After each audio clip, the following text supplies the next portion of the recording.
It's a pretty safe bet that when your pharmacist fills a prescription, you're getting exactly what your doctor ordered, but don't be too sure. Sometimes what you're taking may not be what your doctor prescribed or the strength your doctor prescribed. The way the drug business works is that in general, drug companies don't sell their products directly to drug stores, but to wholesale distributors. And some of them, to increase their profits, have been known to decrease a drug's effectiveness by diluting it or even substituting something completely different, then repackaging it and selling it as the original. The Food and Drug Administration knows all about this, but it has no authority to do anything about it. That's up to the states. But Special Agent Michael Mann of the Florida Department of Law Enforcement says he had no idea the problem existed until he opened an investigation this year. Before you got into this investigation, did you know that a drug makes many stops between the manufacturer and the pharmacy? I didn't realize that. I'm acutely aware of it now. A drug comes from the manufacturer. It goes to the nationwide distributors. From there, it goes to the pharmaceutical wholesalers, usually within the state. How many stops might a drug take between the manufacturer and the end user? We've seen drugs take as many as 10 stops. That's because the price of a prescription drug fluctuates just like any other product, like a car or a coat. The price you charge will depend on who the buyer is, where he's located, and how much he's buying. For example, the wholesale cost of a drug might be $70 here in New York today and $50 in Miami. That means that a wholesaler in Miami could sell the drug to a wholesaler in New York for $60, and they'd both make a profit. There's nothing illegal about this, but the process is largely unregulated. It can be impossible to trace the path a drug has taken, which means that there are many opportunities for criminals to step in. Criminals are just very inventive. They found a niche that we hadn't envisioned, and they took advantage of the system. This New York family discovered how the system works, or didn't in their case.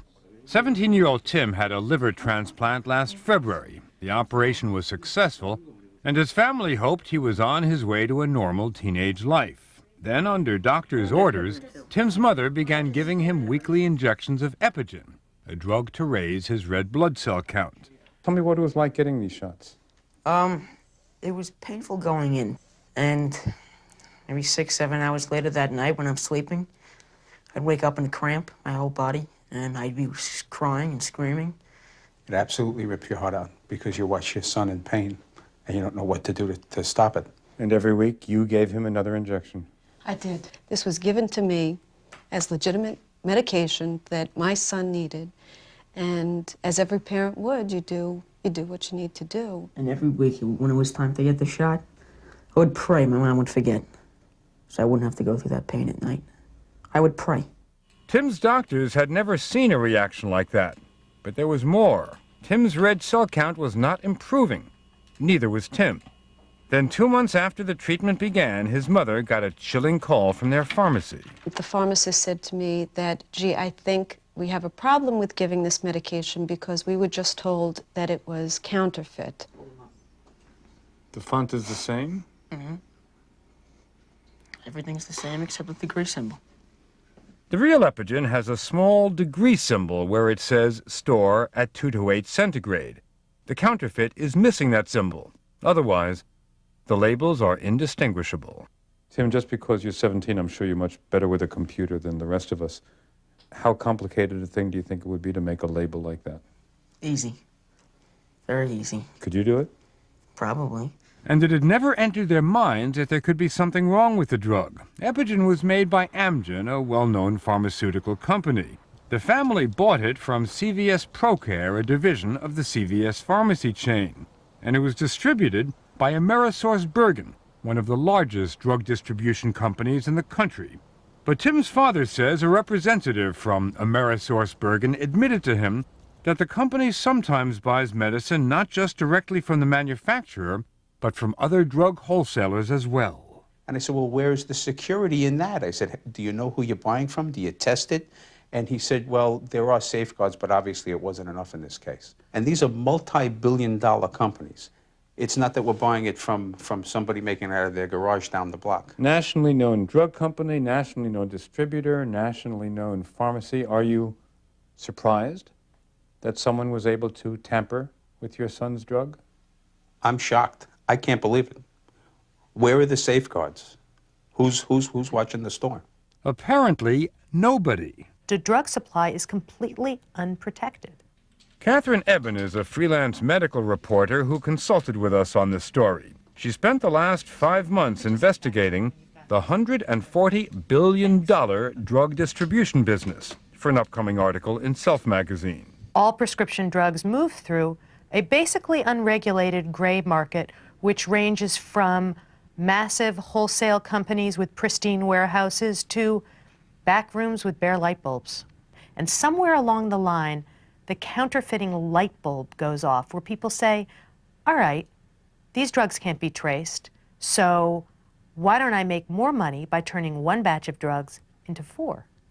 What kind of drugs are most likely to be diluted, counterfeited? They tend to focus on the very expensive injectable serums. Serums meant for very sick people, for cancer patients or AIDS victims, or the teenage boy recovering from a liver transplant. High-end pharmaceuticals that can cost patients as much as $10,000 a month. If I were a drug company and I found out that someone was diluting it, I'd hit the warpath, wouldn't you? You would and you wouldn't. You probably wouldn't want to be a manufacturing company that stood up and raised your hands and said, hey, everybody, someone's counterfeiting our drugs. Because what would patients do if they heard that? They'd probably move right over to the next manufacturer and take their drugs instead, which has been part of why the problem is shrouded in silence. That shroud of silence is beginning to lift in some states. Florida, for example, where authorities seized $7 million worth of contraband drugs in this unlicensed Florida warehouse. In Texas, they found $1.5 million worth of a cancer drug that had been diluted. These AIDS drugs traveled from a pharmacy in Florida to wholesalers in Missouri and then California before they were seized in Arizona. They'll take the drugs, they'll put it in the trunks of their cars. Medication that should be refrigerated. Correct. And we It's also, pretty warm down here, doesn't it? It gets very hot. The trunk of a car, I'm assuming, could probably get up in excess of 150 degrees. That could render the drug ineffective. We've heard that the illegal pharmaceutical business has become so profitable that some former drug dealers are moving into it. The fact of the matter is that this is a much safer way to make money in the drug business. If you get stopped with 5 kilos of cocaine in your trunk, you know pretty much that you're going to go to jail and you're going to face the stiff penalties that are involved in trafficking in narcotics. Whereas if you get stopped with a box full of Epigen, most of your police officers are not even going to recognize that their crime has occurred. And he says it takes little more than an air conditioner and a refrigerator to become a licensed wholesaler of drugs. No need for a biochemistry degree or any knowledge of pharmaceuticals. That's correct. Which may help explain why some 28,000 wholesale drug licenses have been issued nationwide, nearly 1,300 of them by the state of Florida. Most are legitimate companies, according to Mann, but clearly some are not. Florida authorities raided an illegal wholesaler called Gemco Medical International in this commercial park last April. Agents found $3 million worth of prescription drugs on the premises, stored in an unair-conditioned room. They also found phony records and the tools of the counterfeit trade, lighter fluid and sponges which are used to remove prescription labels. Gemco was fined and closed down in Florida, so the company moved to North Carolina. Have some of these guys gotten off, in your mind, fairly easily? I think that's a fair statement. Mann says that's about to change, at least in Florida. He expects to indict some wholesalers on racketeering charges soon. Do I think that this should be something that's done nationwide? Absolutely. But nationwide, there's no one to do it. The Food and Drug Administration, the FDA, is responsible for the safe manufacture of drugs, but not for their safe distribution. Dr. Mark McClellan is the FDA commissioner. As I understand it, your jurisdiction really stops when the drug leaves the manufacturer, does it not? States have the authority to regulate wholesalers, and they are involved in the direct oversight and licensing of various steps in this distribution chain, Which you are not. which we are not. And there are no federal requirements that drug wholesalers keep a full accounting of the distribution chain. And no requirement that drug makers notify anyone, and we mean anyone, if they find their drugs are being counterfeited. Manufacturers are not required to tell us when there is a problem. Is a manufacturer legally required to tell a drugstore? A manufacturer is not required to tell a drugstore. Is he required to tell a patient? No. So, in fact, there's not a requirement for a company that discovers its drugs are being counterfeited to notify anyone. That's correct. That's why Kelly Burke, who's dying of AIDS, didn't know that a drug she was taking was counterfeit. Her doctor had prescribed it, Saristim, $7,000 a month's worth. Did it help you? Yeah, it did. It really, I started noticing I had more physical energy. I was happier. It was great. Great for a year, until she suddenly got sicker. The positive effects from the Saristim were gone, and I was getting very sick very fast. Very sick, very fast. What kind of symptoms? Fever, achy, vomiting, hurting all over. I thought I was going to die. I thought that the time had come. But then, luckily, she ran out of that counterfeit Saristim supply, which had caused all those symptoms. And after a couple days of not having it anymore, I was getting better and better. Neither the company, Serono, that makes Saristim, nor the main distributor, Cardinal Health, nor the pharmacy where she bought it, nor the FDA ever contacted Kelly to tell her that she might have been given a counterfeit drug. She only learned counterfeit Saristim was on the market when her boyfriend read an article in a local paper. Did the company know that there was counterfeit Saristim out there? Yes, they knew for several months. The FDA told me that a pharmaceutical company has no legal obligation to tell people it has sold drugs to that there's something wrong with those drugs. What do you think of that? A while ago, I would have probably fell on the floor in shock. Now I'm not surprised at all.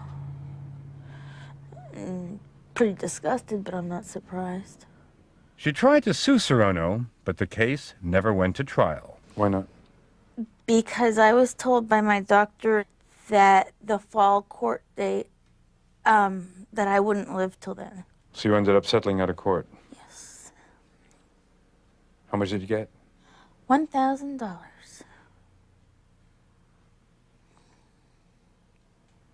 You can't even buy a box of their medication for that. When you were taking the real stuff, it helped you a lot. Yeah. But I understand you're not taking it now. I won't. Why? I'm too scared. I would benefit from it, but it could also kill me if I don't get it, the right stuff. And I won't take that chance.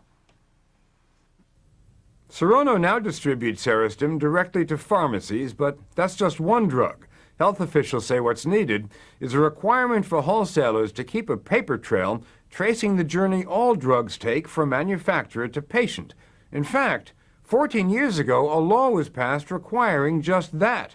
But trade groups representing wholesalers have lobbied successfully against its implementation, claiming the paperwork would be a heavy burden. We asked the trade groups for an interview. They declined.